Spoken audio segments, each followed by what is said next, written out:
and then we'll start the meeting. Okay, hello everybody. Welcome to the April 11th general meeting. Our guest speaker today is Phillippe Gallandat. He is born and raised in Switzerland. He was educated in agriculture and horticulture and landscape design in Geneva, Switzerland. He is the owner of the Swiss Gardens, a landscape design. Hold on one moment here. Fine, I'm back. I just put my phone away. So Yes, Jim. Yes, we have already started the meeting. oh, your audio went way dim. I can do that. I will do that in a minute. Sorry about that, folks. But okay, and he is currently an owner of a consulting company. He's the 2006 winner of the St. Paul Golden Bloom Award in the category of Art in the Garden. Phillippe, I'm going to turn it over to you. Thank you very much. Can you all hear me well? Enough? Yes? Yes, thank you very much. Okay, good.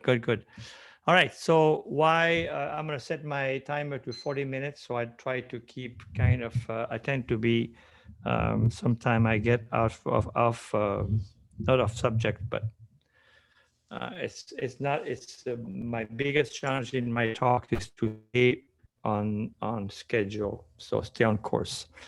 After that, we'll see about 65 slides, so it's not a big. I really I trimmed a lot of stuff out from when I first started doing talks because of when you have too many slides, you show too fast.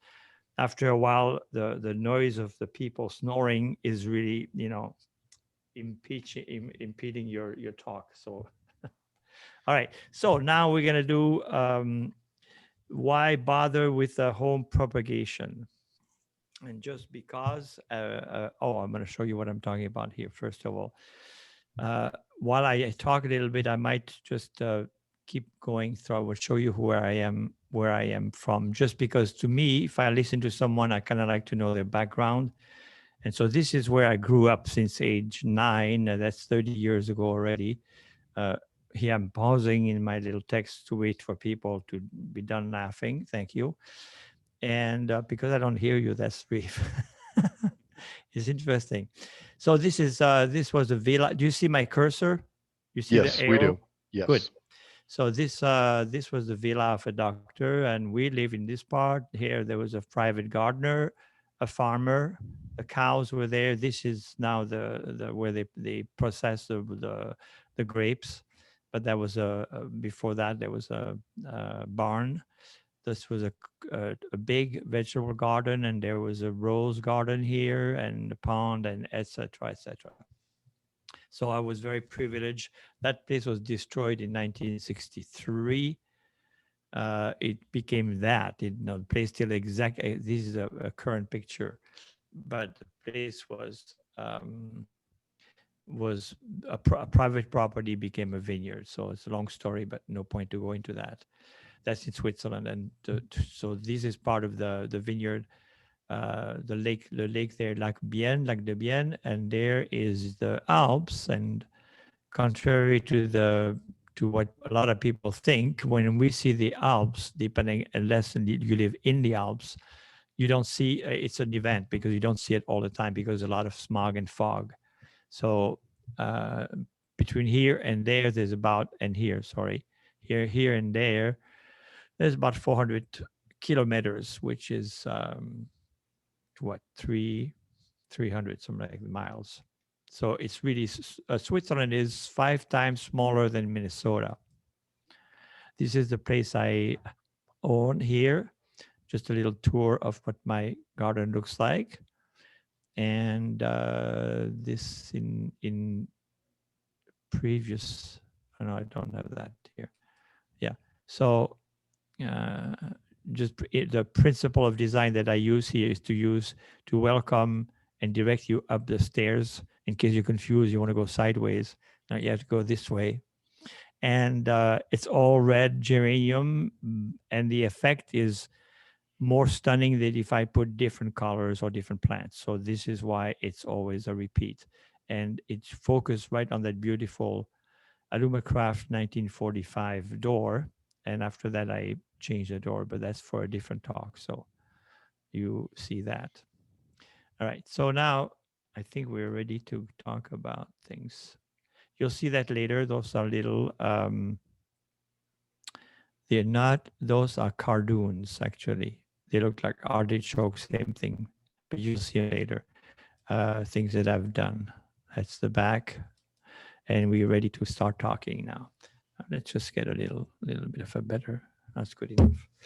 Okay, so why bother to do home propagation? And just because, okay, just because I think to me, it's part of my childhood memory. My best time as a kid, some of my best time, were being with we had you didn't see it because it's gone now, but we had a private greenhouse, and when I was 9 years old or 10, I'd go and help the gardener transplant things. And he was very explaining very carefully that you never grab. We didn't put anything in pot, by the way, in those days.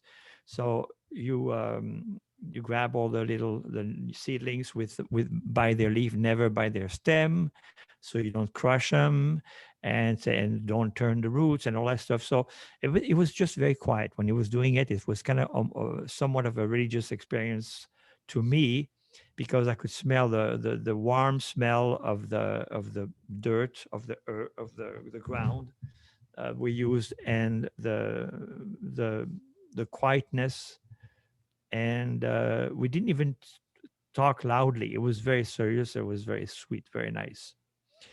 So there's also the for people who like to do all them by themselves, the syndrome of I did it all my own, which is with pride, which is totally a valid point to do. Economics, it saves you money, but if you don't count time and energy, uh, uh, but don't only save you money if you don't count the money you put in there. Except it depends what you want to do. There's some plants you can't get anymore. If you go if you live in Twin Cities, you don't have a whole lot of choices around to find decent, a little different plants. Home Depot, Menards with the big center, now they always have the same thing. The seed display are the same almost everywhere. It's amazing. You have to go to Gertens, but Linders, all those places that were a little mind pass, so to speak. Certainly there wasn't the case with Linders. Just are gone, and therefore, if you want to have something different, you have to seed it yourself. Just basically it. So what do we do here? We'll talk a little bit about the challenge and difficulty to solve the mismanagement of the problem. If you overwater, that's a danger to watch for or to learn. Underwater and vacation. The problem is once you start to do your own plants on a regular basis in the spring, there's not a whole from January, February, or February till May, you just cannot go on vacation unless you have someone that's reliable that will take care of your plants. So that's one thing to consider. And you have to have also adequate space. A nursery space is what I like, dedicated or borrowed from which is here, by the way. In this case, that's the winter, obviously a winter display, duh. So those are two little cold frames. And this is the area where I have a vegetable garden in the summer and a nursery in the winter.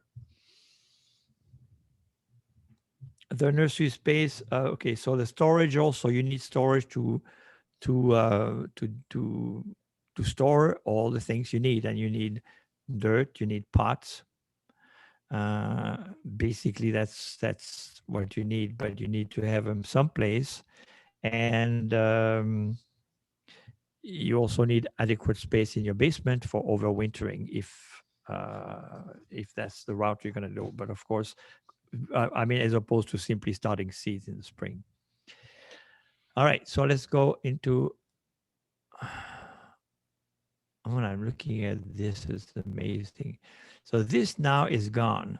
Uh, that if you come over here, you won't see that. Not that I clean up my act, simply that I have a lot of material I use. Those are um, interesting piece of wood that I gather from my pruning to use in displays. Those are stones that I got to work with, and a big tree fell onto that garage. This tree fell onto that, so everything is now gone in a different way. So this is so. By the way, uh, I saw a couple of talks not that long ago with different clubs, not my talks, and the people talking about things similar, or also container gardening, and the containers were so lush, everything was so expensive to do. Same thing with greenhouses or cute little Victorian houses. They cost a lot of money. So my point is not to show this, because you can all go online and find out the perfect cold frame.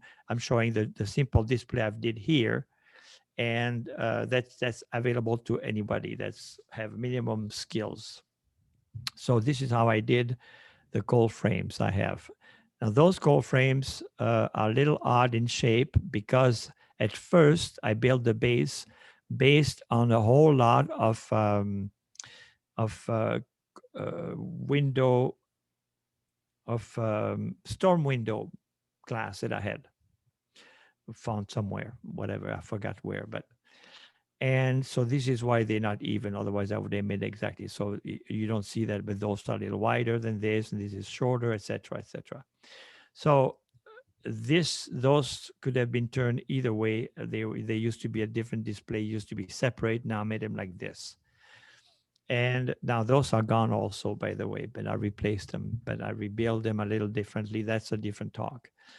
What I show here is what you have to be careful. Say I'm using here 2 by 2 as a frame, simple frame like you build any frame. So one here, and in between to hold it together.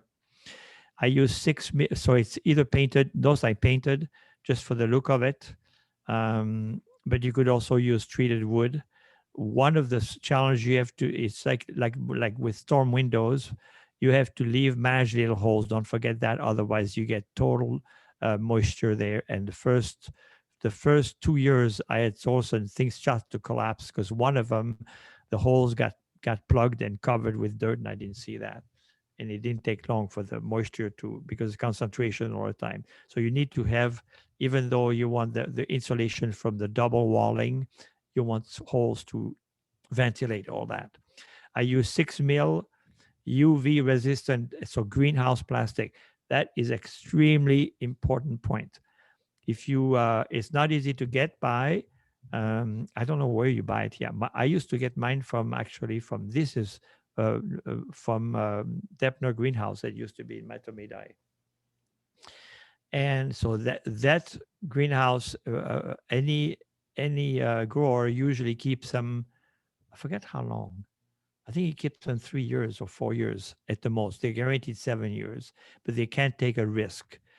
But for that, they lasted forever afterwards. But if you use regular plastic, which I did 1 year just to say, I'll change it in the spring. I didn't have time. The spring, there were just a bunch of confetti. It was a mess. It was awful. I felt terrible. I had to vacuum out with a big vacuum, trying to get that stuff off of the ground. So because the plastic fell apart. So use that. So you can buy it. You can buy it online, or you can get together, or you can go ask someone, say if they would give you some if they have any. Double wall is important. Also, don't use the plastic. So I'm using plastic. I told you the covers now. And at first I started to use the glass, which was perfect, except I had a huge wind, and the wind, some of the glass were open. Well, they usually are open for aeration, and those I, I looked out, and those things are flying. So don't use that because when they break, it's nasty shard. So and it's really hard to make it. It's more complicated. So I built the same similar frame, and what I did is that I secure them with hinges.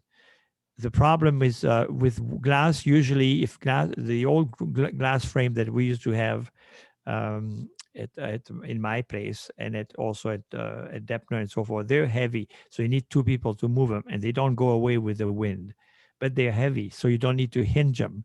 Therefore, you can clearly fast. You can open your cold frame and get to things very easily without being bothered by the flopping or the top being in the way.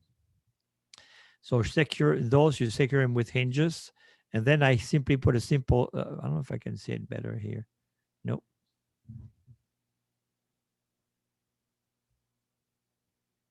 Okay. Here though, I made simple handles with tubes, and then I put on each of those stake a little a little uh, a little nail like that, bent nail. And so this way I could simply, this gives enough pressure. You put it on the side by itself, it holds, and then I can hook them and give them air. So that's super important. Back to normal frame. There we go. All right. So shadeable, you use landscape fabric uh, that you can stack with lath. Sorry, they can now nail lath together, and you can roll it in and out whenever you need, but you'll need soon to be able to shade things. What I like about the plastic is not really pretty like glass is, but it gives good light, but also a certain protection for the UV.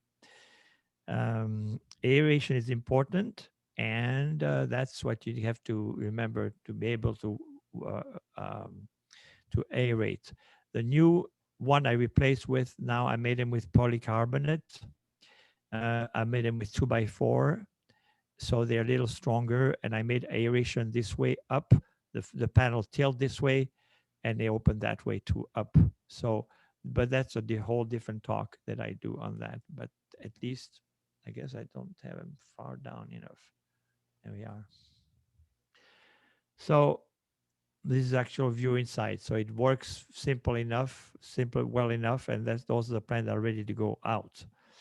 And also, some of it are not mine. This is not mine. And I think I forgot which one. Those are mine, but there's a few that are not mine. But when you buy things, if you buy things early enough, you want to make sure that you have what you need, and then you have a place to store them, at least to put them away from last frost or late frost, etc., or from too much rain. Who knows? Like we had big display of rain. I remember once, not that long ago. It seems a few years back. It was so much rain here that I just would go in like a couple inches in the ground, walking in the ground right after. Sometimes you can go pretty simple. So again, you see the way I'm holding those up, and what time is it? 23. Yeah, I better go. So this in the heat of the summer, I remove everything. Then you can store other things in between. So the space is never wasted space. Um, you can also use a simple. So those are the actually the cold frame tops that I simply put at this time on simple stakes because I was preparing a whole bunch of. By the way, I got burdocks here still. I see that now. You know, when I take picture of something, I'm looking at what I'm taking a picture of another surrounding. It's only when I display or show a display that I notice the fault or whatever that the things. Same thing when I have people coming over to visit my yard. That's when I notice things. I don't see them most of the time. I look at the health of the plant, the need to water, and all that stuff, but I don't pay attention to what's is in there. So those are little baskets I made for a garden sale. In the meantime, I needed to be safe for hail or for whatever happened until they're ready to grow, but they didn't need to be in a greenhouse. So that's good enough like that. Nice little. It's actually my yard is actually at the state here now in St. Paul, but I think you're all from St. Paul, are you? So this is a little. Those are Shenodoxa. I don't think they're. Yeah, I don't think they're Silas. And this is uh, Sanguinaria bloodroot. So this I have those little things in there to kind of make it a little easy to transition and give me a chance to drink a bit of water. So that's 21 minutes left. Okay. So far I hope I haven't bored you too much. And I'm going to go on to the hoop house. So that's one way to do. So if you don't have, so the issue right now that I did not rebuild that or that one, just because the coal frame I made are big and they're quite enough. And the issue that you can have with that, you have to some places want you to take a permit for this. This is not a permanent greenhouse, so I didn't need a permit. At least I think I didn't, and too late now. So the greenhouse hoop house can be simple, inexpensive. That's recycled greenhouse plastic, and the hoops are made from PVC. The bottom is a heavy brick. We'll see it later. I have 2 barrels of water in there, black barrels that I fill with water. So the water warms up, and it's also is used as a heat tank. But I keep replenishing the water. So when I water, I just dip my watering can in there, because that's one of the big issue that you have in the spring is your water for from the city is very cold. So you never want to splash very cold water onto any plant, especially young plants. They don't like it. You don't like it, I assume. I don't. So plants are the same way. It's a small structure, but if well organized, the inside can be surprisingly big, as you can see here. Now, this is inside the greenhouse. Right now, are you done laughing? Thank you. So this is actually what used to be at in Matomidai at my friend greenhouse, and so, but it's the same idea. Kind of nice. Now it's a parking lot for FedEx, unfortunately, but life is like that. The man who did that is 92 now, so he had right to retire. So inside the little place here, I was able to manage a simple bed, simple sawhorses. But again, my point is you can buy everything done expensive and beautiful, but you can do it quite well like that. That really is a nice thing to be inside, putzing, so to speak, or potting inside your little greenhouse, and that's very easy to do. What I point out too is here. I think I have a better picture here. Yeah, here I have a fan. The air circulation is super important in your basement. If you, we'll get to that, or in here in this case. And also, I use a screen. So this is I have a flap. I can close it for night, but I put a screen there. I use an old screen from my actual basement because here, and I'm sure you don't have them in your house. Here we have those little rats that are big fluffy tails, and they go everywhere. So squirrels would just have a field day going in there because, what's that? An opening. Let's check it out. All right. So that's what my point is that here I have taken the plants you'll see in the display in the basement, and they are here sitting in waiting to be put outside. Philippe, I have a question from one of our Yes. members. Um, Grant, okay, went away on me. Do you heat your greenhouse? If not, No, no, not that one. can you? You don't heat it, so but can you grow plants year round in it without heating it? No, no, not in this case. No, Okay. to heat a greenhouse is a whole different issue. Then it would be, I think, if you heat unless you have the mean for it, I don't see you can come back into your money just to heat unless you have.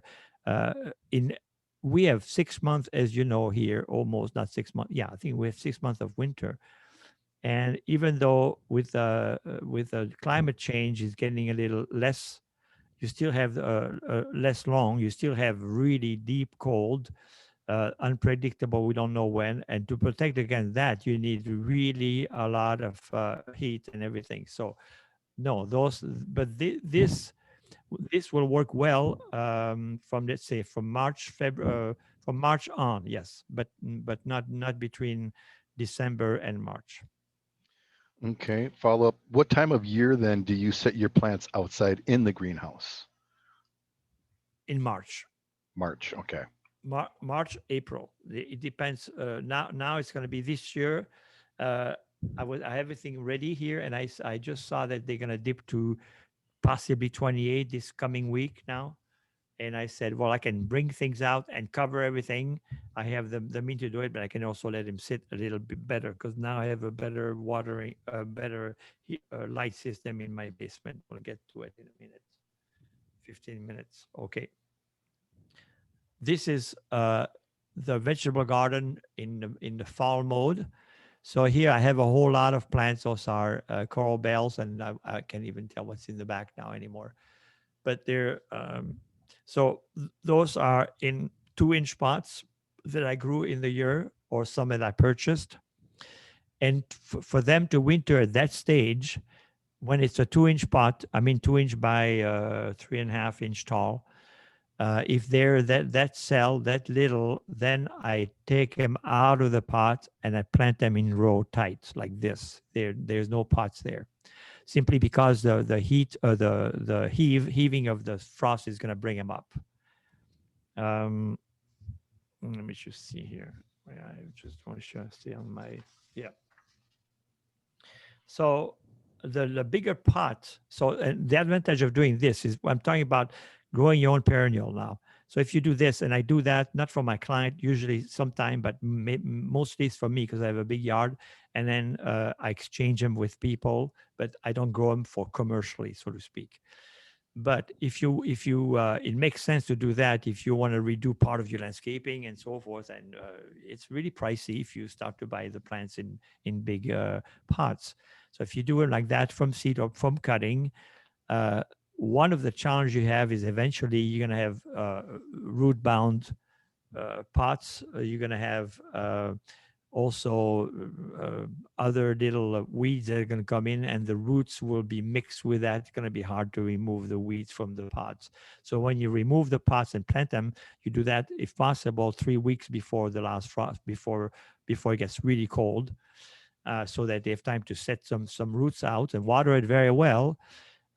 In the spring, you dig everything out, you toss what's not good, and so you clean your plants, and you can check the roots and remove the embedded other weed roots in there, replant them in a bigger pot. Then the big pot that I have, then they get buried with the pot. I don't take that, except now I think I was talking to someone, I forget his name right now. He's a well-known guy to here.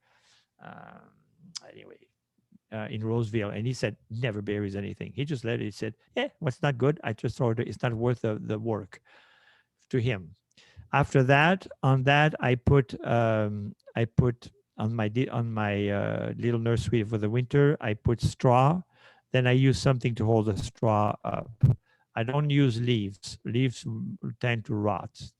Um, Leaves will make it rot, tend to pack and become composty. So it works. But when I remove the leaves, I have a lot of plants that I just see the crowns and a whole bunch of couple yellow leaves, and it's just not very good. So use straw if it's a much better way to do it.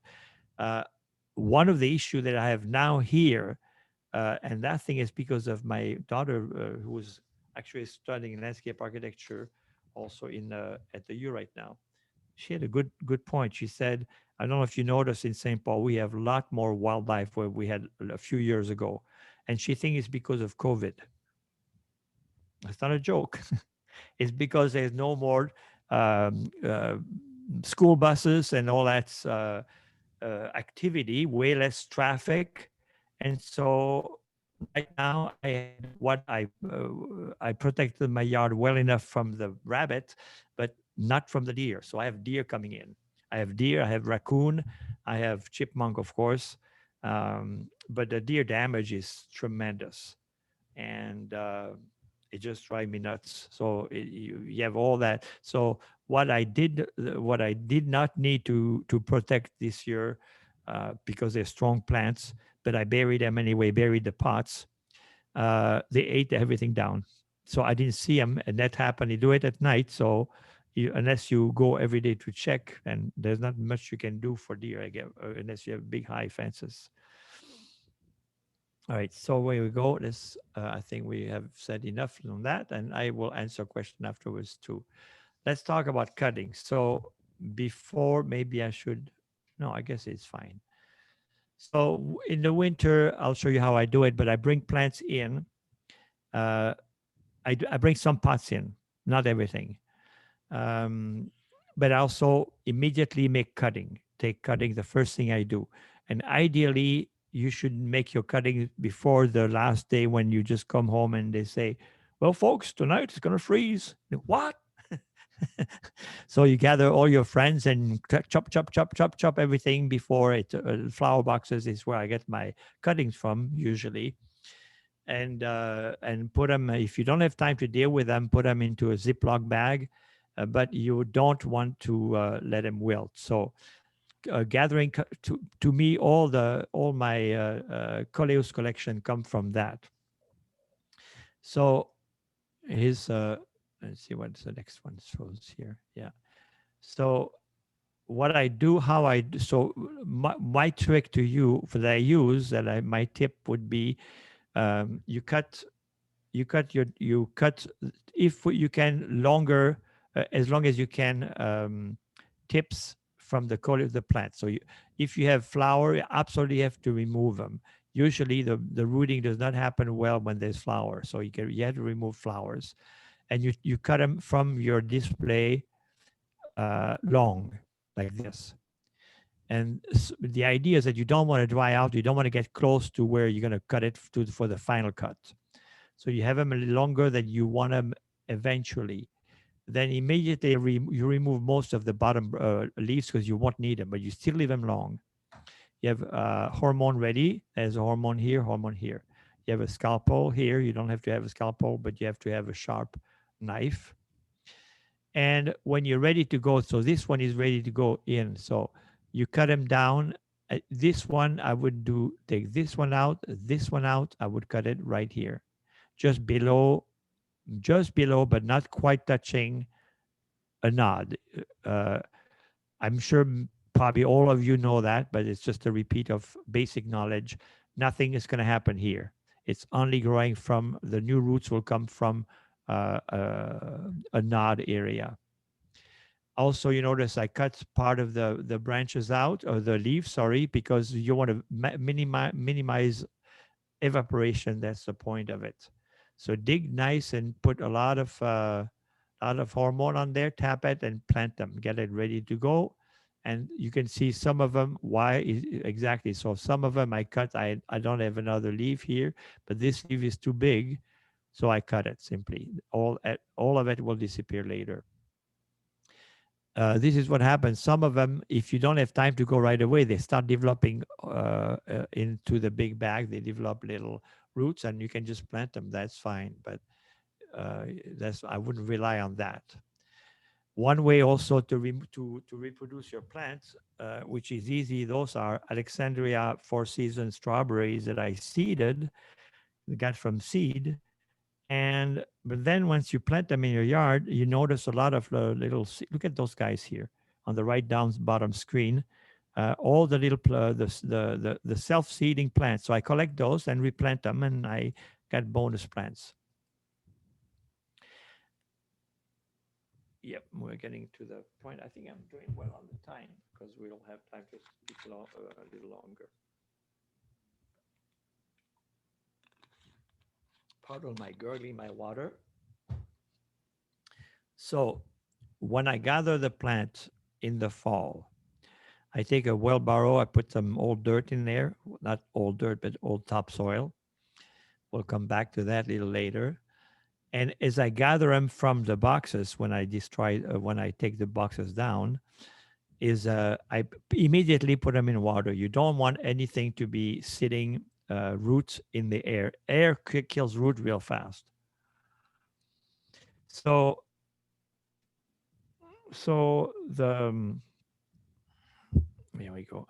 Different place for explanation. Yeah. But do it right away. Air will cause root damage. Reduce volume of leaf and roots. So I immediately cut them down. Okay. So basically, I'm trying to keep the plant as healthy as I can. Here's a um, vinca vines. So when I get them out, they're like this. Shake the dirt out. I will trim them. I already trimmed that like this. Just grab them with my hand and then trim all the top off.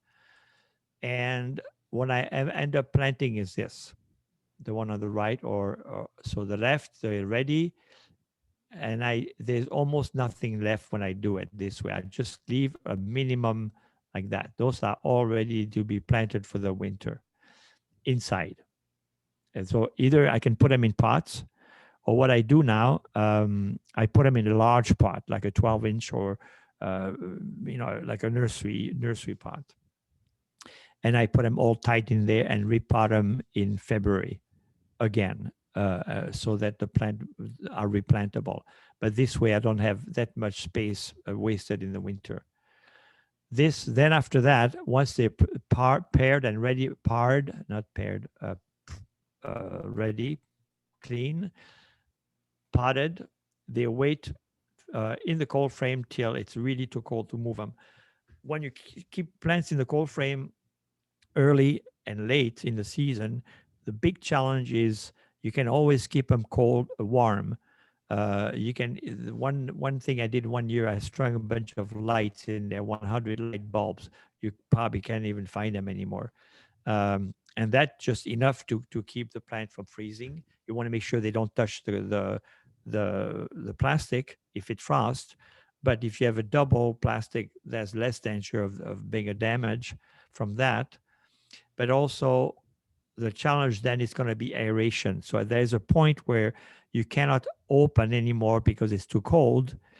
And if you can't open because you need to aerate, you're going to have problem with mold immediately. So so you have to watch. You can keep like that till it's cold for a while. Then you have to wait till it comes up to 40 again, so you can bring them out into the basement. So this is what I do in my basement. So this is the display I use. I have two system. On the left is, you'll see the one on the right. What I'm showing. So this now, I have changed all those light bulbs. That's what I was talking about in the beginning with the host, that I couldn't reload all the new slides I took, but it's the same thing. So the new slide I'm using, I got rid of all my shop lights, regular shop lights, and I use LEDs. Amazing difference that it makes. That's a bad picture, but that's my daughter. How sweet is that? She's no longer like that. Anyway, so this is the plant waiting. Those are the plant you saw on the stairs before, the little pots of geranium. The idea for those is that you want to keep them as you have plastic on the ground, also to hold to, so it stays, you don't get the basement too wet. The idea is that you water them a minimum, and you just want them to survive. You don't want them to thrive, because you can't afford to do that. But those two lights here, now I have two LEDs that are just brighter than those two. So that's even easier to do. But that's the point. But you can keep things like this. That's a display I made, and I kept it like that all winter with that amount of light. Same thing here. This is showing what those are. I think that's a dragon wing begonia, and also probably scented geraniums. Look like it. I forgot. Anyway, so they're all there. They are replanted and ready to go again. There we go. So you can see how I still at that stage am able to recut down. If they're too high like this, too big, then I cut them down, and then they'll come back again. So you don't want them to be too tall. That's the issue you have to manage well, is how how to not grow things too fast so you run out of space and you don't have too many plants that they get too tall and not manageable because it's too cold outside to bring them in. So that's the challenge you have. Now, in order to have um, the plant sitting, so what I did here, I build. Let's see, I'll come back later. It's easier. Yeah, so I build. Let's see, general look. This is what I did. This is opposite the side you just saw before. So here I have 3 tiers that let me have 9 flats on each side, each tier. And here I have mylar that I got from this roll that I keep to have the plants warm if I want to when it gets cold in the basement. Um, and this I can roll up. Those I got from the Axeman, no big deal. Those are window weights that I painted to make it a little cuter. And the window weight lets me lower the light or higher or bring them up when I water. The problem with having a simple chain system like people show is that it's a pain in the neck like nothing else to try to make it even for the plants and bring them up so you can water. So I made those are actual drawers. They pull out. Here I have fans, little fans again from Axeman that will let you aerate everything. And those are the way I raise. So the weight are balancing the weight of the shop lights. So I can bring the light up and down easy enough. And that's, again, you see it here. So you see the drawer pulls out so I can take care of the plants, water them well. And I have the same display still, everything exactly the same, except I change those lights into LEDs. The problem with LEDs, they're wonderful. They don't produce heat. So here I have heat that heated enough the berth to make it work fine. Without LEDs, I use mats now. Philippe, do you notice any difference in the plant health using Yes. the LEDs versus the grow Yes. light bulbs? Oh, absolutely. It's amazing. You know what? I just thought I'm amazed how let me just grab some wood here. You know how healthy my place is right now. And I used to have to battle, and that's why I made some notes on that. But we can talk about it. I used to battle fungus gnats, and somebody retyped my talk and wrote nat NAT. So it's not that not it's not Natalie, okay? It's gnats. Everybody knows what a fungus gnat is.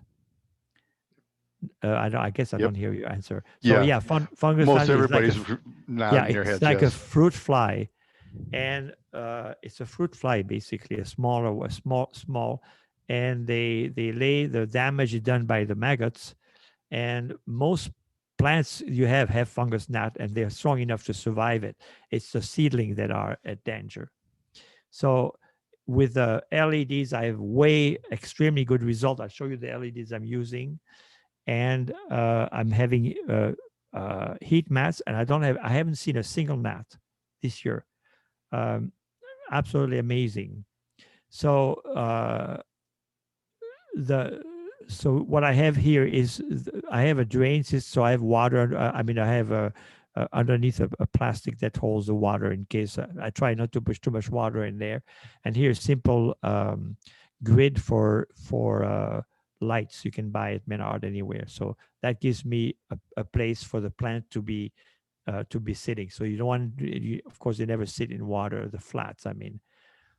So in here, for each, I have 9 flats go like this. Now I added heat mats on under all of them. So that works extremely well. What you want to do is keep your lights down. Oops, yeah. So that's just not an interest. I'll go back to that. That was the end of the talk, but that's to show. Actually, those are the plant I actually made in my basement. So they're a little weakish. A little the green is could be a little better, but that's coming out of the basement. That's the day comes out, and then they go into the cold frame for a while. Actually, between you and me, I'll tell you that I don't grow petunias anymore. I just find that it's not worth it. I just buy a couple of flats here and there. They're cheap enough, and it's just easier. It doesn't take so much space. I'd rather take my space for colors and things that are hard to get. They are more expensive to buy too. How many Uh, hours a day do you run your lights when you put your 16 plants? hours. 16 hours a day. Okay. 16 hours. And it looks like the lights are So maybe about a foot above the plants. no, No? yeah, they are, yes, there because I'm displaying. I'm Right. showing what it is. But when I grow, I try to have them 2 to 3 inches above the plant. 2 to 3 inches above the plants. Okay. Yeah, real close to the plant, real close. So this is why with my system I can raise it up. I used to, when I started, I had just shop light and the little chain. So you just move the chain up and down. But I found out pretty quickly that it makes it super difficult to water. And then you water with your watering with your watering can, and you want to reach that plant, and you just go a little high, and you unhook your hinge, your chain gets unhooked because they're light and flimsy. Right. So all of a sudden you have things you have to hang, and you wonder what you're gonna let it go of the water, or smash a couple plants. So it's just too complicated. So to me, building that it's been extremely useful, and I use it all the time. So it's a bit of time to do it, and not everybody has to do that, but you could do just at least a minimum would be to do four. I would do at least four, one length, so 4 feet, four Are you, feet. are you So using LED shop lights, or did you change out total lights altogether? Because no, they make the the LED shop lights, the LED shop lights. The okay, only thing I had to change is I have one weight less now because okay. they're less light, or less heavy than the other. I I have could another have question from one of our members. Do you purchase your perennial seeds or do you gather seeds?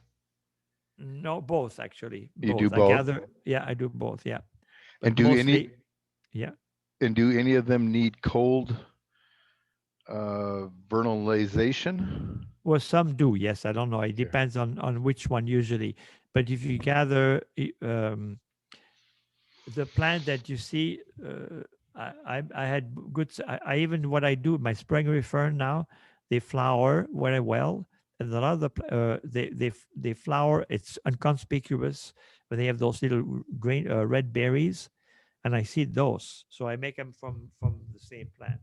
I tried. So one thing, there's a ton of stuff I can talk about, but I will answer question now, I think. But one one thing that I always do with coleuses and all those plants, I never let them flower.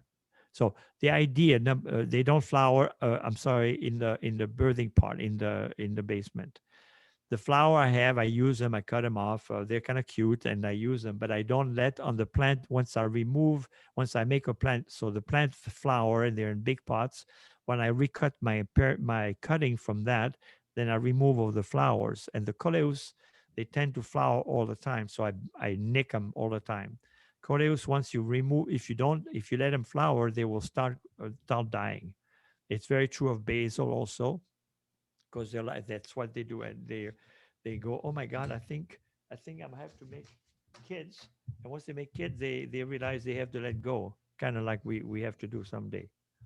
So so what else can I tell you? You gotta so oh, one thing I want to say, which is important, is the damping off when you seed. So from seed, the biggest problem is damping off. You have to have good air, but mostly you have to have constant heat. The problem with that, you will have way more problem with damping off if you use like I used before, just the light as heat source, because when you don't have heat, don't have light, your temperature goes down, and so you want the light to be gone. But so this is where heat mat works wonder, and it's worth every heat mat is worth every penny of it. I would absolutely do that. You have to have good ventilation in your basement, And also water again very carefully, and you try to water up to not water any leaves as much as you can. So in other words, no big watering overhead, because you want that what you stay away from is fungus. And you see any detail of a start of fungus, you want to right away remove the leaves, clean them up, and get them out of there. Don't be unless you have that little plant that your grandma or your grandkid gave you, and or something that's just is precious to you, and you start to have white fly or aphids or woolly anything bad, toss it. Don't try to say so. Either that, or you can buy gaze, those hats for things you do for cooking. I can show you. So you isolate the plant, but usually I paid dearly for trying to save a few nice plants from being sick. By the I don't have You don't have the chemical hard strong enough, and you don't want to do that anyway in your basement to save a few plants and to get rid of the disease or the insect. And then after that, you're going to infect all the rest. It'll go like crazy. White flies, you see a couple, just search hard to see where it is from, um, and find them and expel them. If you're negligent about it, in 2 weeks you'll have huge damage. And one plant I never overwinter anymore is, I can't remember the name of it, lantana. Lantana, I clean them up before I spray them before I bring them in. They're clean. There's no sign of anything. I bring them in February, January, February, white fly all over it. So I don't know what it is. So to me, it may not be true to you, but so keep a hawk eye on that, on the health of your plants, and you'll be fine. Never reuse. I always use fresh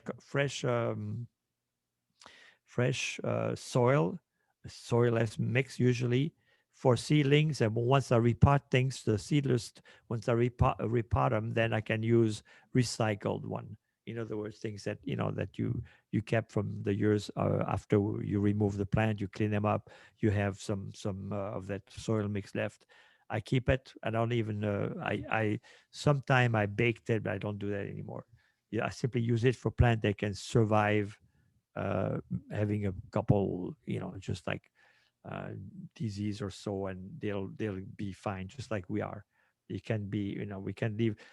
Bigger plants are different than seedlings. Seedlings are baby, and with babies you just have to be careful. But after that, it's kind of a free for all. I want to show you here.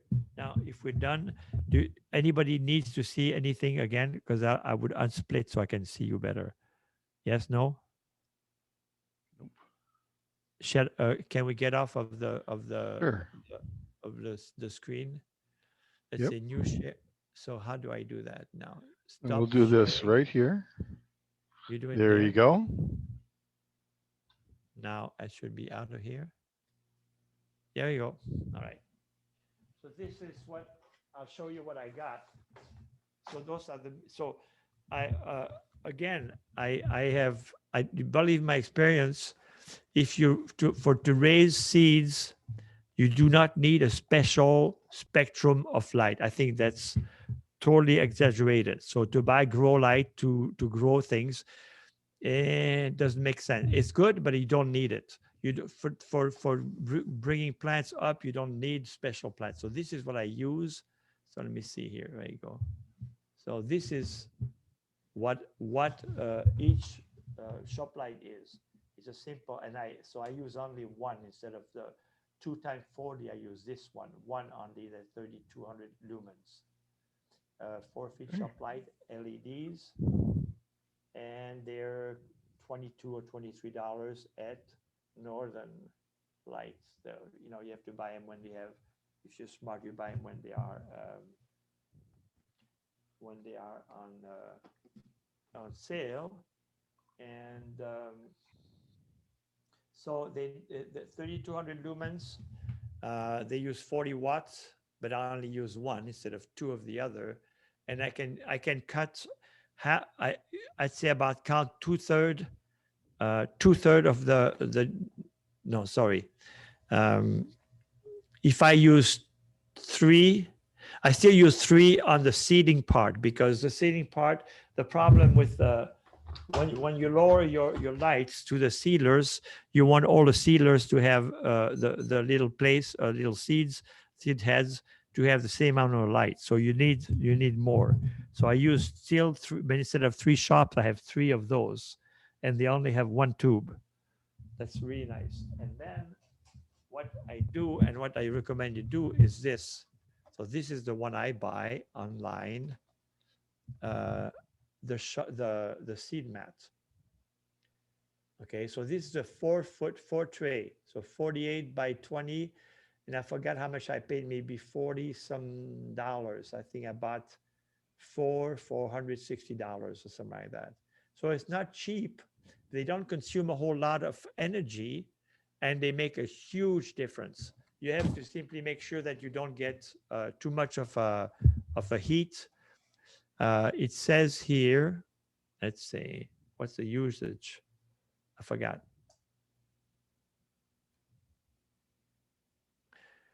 It uses 107 watts. So it's not a whole lot. 100 watt is not total. So this is called Jump Start. Large, fits under 4 common seed tray. And so this is what I would say you do. It's extremely powerful, and it makes total sense. Those, I'm going to put them outside in the greenhouse, another greenhouse, the cold frame. Sorry, afterwards, because I do. I raise a whole lot of boxwood. That's a whole different talk, but that's a specific item that I do for nut garden and so forth. I see there's there's a dog watching us. That's really cool. Janet's dog is watching us. Yep, that's Denali. Denali is the dog's name? Yep, that's the dog's name. Okay, so what else? What question else do you have? If Do we have any other questions for Phillippe today? Anybody? I'm not seeing any chats come up. No. No more questions? Wait, I see Stuart was raising his hand. Stuart? Nope. Repeat that. Somebody said something. I think Janet. Yeah. Well, I did see Stuart raising his hand, but he was just kind of going. He didn't have any questions. So. Did you learn anything at all, or was that something that would make you say, "I got to do that"? No. Marla wants to know where in Switzerland you grew up. I grew up in a little town called La Neuville, which is on the west side of Switzerland, at the foot of the Jura Hill Mountain, and kind of straight between Geneva and Basel, kind of in middle, not straight, but in the middle of it. The French part, in case you haven't figured where my accent comes from. Okay. All right. It's just I'm trying to get it to me. The difficulty to explain, to talk to people, is that I always think that everybody knows the basics, but maybe not everybody. And see, when I used to write little articles for paper here and there, I thought, no, I don't have to tell people. Yes, you do. Some people really don't know, but there's no way to know who knows. I mean, if you have an audience that somebody, you have to tell them, no, when you put sod, the reason your sod looks brown is because you turn it the other way. The green side goes on top, okay? Up. But Phillippe, I think you did a lovely job. It's very hard to give a talk over Zoom because, like you said, you have a lovely sense of humor, and you can't hear anybody laughing. Yeah, well, that's what it is. So thank you. Yeah, so anyway, so the level of it, I'm trying to keep it so it's, so my point, so what I learned, I gave you the tip of what I think is the most important of doing it. But it's totally really it. If you have the right amount, I mean, when I see plants that people raise on the side of their window on the windowsill, and they're little wildy and their little spindly thing, it just makes me sad. It's just I can do really. I can compete with commercial plants for me, but I mean it's not something I want to sell. But I'm saying the quality. If you use the basically, what you really have to watch all the time is the health of your plant, not overwater, not underwater, and have air. Ventilation is very important. Once you have that, then for instance, for my when I plant get too tight, I separate them. So one flat has instead of 32 2-inch pots, I have only 16. And that's this way you can do it. But then just play, have fun of it. So I hope that I give you the a good idea to get on. It's too late now anyway. I So think it's not too late actually. Philippe, No. you said when you have those seedlings, it's really important not to water the plant itself.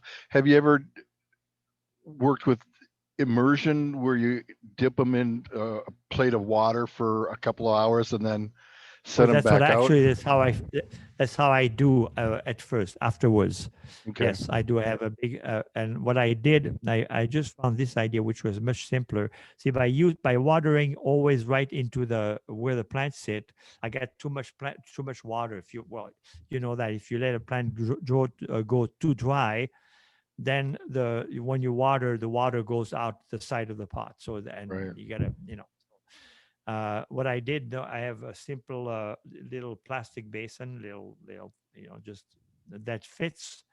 That just one of them, I dip my flat in there, and then I have another one next to it with bars across, with lath across it, Hmm. and I let it drain like a drain, like your Yeah. dishes into a drain. Uh, and that this way I don't that gives a little rotation. I do that not all of that but maybe every 2 weeks I do that if I have to, and the rest of the time I just check there by hand. One thing I noticed of there's nothing that's I've tried several system, uh, but what works the best is still a watering can held by hand for me, because there's another thing that I didn't tell, but your plants will benefit from being touched. So as your plant grow, you're seeding, you touch them with either your hand or you sing to them loud enough that makes them ripple. But you can use if you use the watering can, the neck part of it. So basically, you use they get used to be moved around, to be living in the real world. So that's for real. It's not a joke. So when you do it, when you water with a watering can and you push the plant to look, you can just see better what you do than simply dipping everything and then just walking away from it, so to speak. So the more you do by hand, the more you have to actually be there and see what you're doing. Right now, my marigold are about that big. Tomatoes are about that big, no more than that. They're 2 inches long now, and they're fine. They're just this year I got it at the exact right moment. It's not always. And sometime one year it happened. I had to go an emergency someplace. Came back and I looked down. It looked real good, and then I came back up and I had to go again. And I asked someone to, please, can you go water? And sure, sure. And well, they didn't know how to water. I came back, everything was about dead. That's it. So watering is a skill you learn. But that's the only thing that I was saying in the beginning. You have to be able. You can't go on vacation, or you have to be staying with what you do. But that's up to you. Well, that's why I'm a water gardener. I stick my plants in the water and I don't have to worry about watering them. Right. Well, we used to do. I used to do a lot of design display in Switzerland for Luvasa, and it's a volcanic ash little pellets we use. So the plant, the green plant, so you water you have like a waterproof container, and water is always on the bottom, and the plant sits above the water, and So the water, they send their root to go get the nutrient and everything. Another thing that I do that I did this year is that unless I have a plant that's stressed, I never water without fertilizer. There's fertilizer in every time I water the plants. I recycle the water, the fertilizer water too, by the way. So by the plant being watered over another over a vessel, whatever you call that. I have to write down here the name of things so I don't get too stuttering.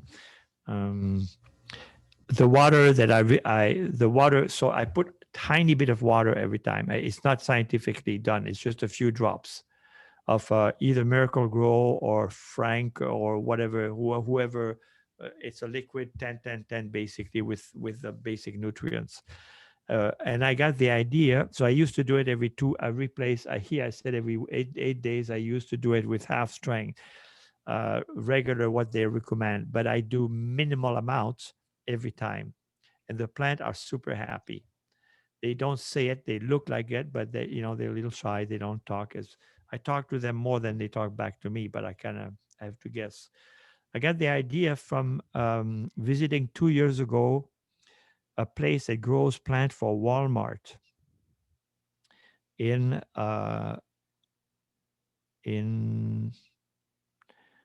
is by Blaine. I forget the name of the town. It's up north of here, but not that far. It's just up out the loop. It's huge. It's like football field size. It's incredible. I mean, they grow on contract for Walmart, and Walmart tell them what they want and what color of pot they have to use, and blah blah blah. Everything is automated. They have almost like a little train that plants. It's just like a ton of people working. It's amazing place to look at. It's scary big, but what they said is that there's fertilizer. There's a big mixer, and they have tiny amount of fertilizer, and they balance everything up scientifically, of course, more than I do me. But the idea is that the plant is never shocked and always fed, because no matter what you do, so as I said, if I have a plant that's wilted, that's got a problem, I forgot. I'm not going to go and give them water with fertilizer, because that you might get damage. You can get root burn or damage. But so then the water that you recycle, that you collect from watering, then I simply filter. I let it decant, and I simply filter it out and reuse it. So it's just like it's constantly used. Okay. Not a problem, but that's a good way to do it. This way you don't double guess. But I just put a tiny amount. I put just a few, I don't know how to say it. I just go whoop, like this, just a tiny bit into my watering can. So I figured it basically would be like, maybe if I have an eyedropper, maybe 10 drop for 9 liters. So, and I'm talking liters, so that's 3 gallons. Yeah, something like that. So very, very little, but every time. Okay. Do we have any other questions for Phillippe today? All right. Thank you so much, Phillippe. We really appreciate your call and the presentation. All right. I am going to stop this recording. Right. I am